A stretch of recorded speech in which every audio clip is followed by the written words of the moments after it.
మరి మీ జీవనం ఎలా సాగుతుంది? ఆ రావు బహదూర్ను ఎవరు అడగలేదా? ఊర్లో భూములన్నీ వారి పూర్వీకులవే కాబట్టి ఇప్పుడు మాకు కూలీ ఇస్తున్నాడు.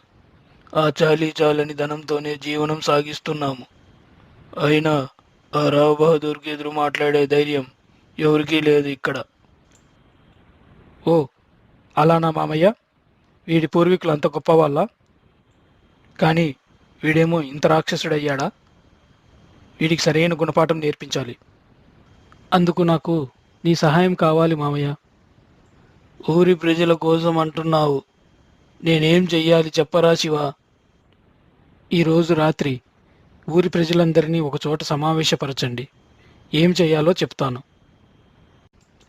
ఆ రోజు రాత్రికి శివ ఊరి ప్రజలందరినీ కలిసి తను రావు బహదూర్కు ఎలా బుద్ధి చెప్పాలనుకుంటున్నాడో ప్రజలకు వివరించి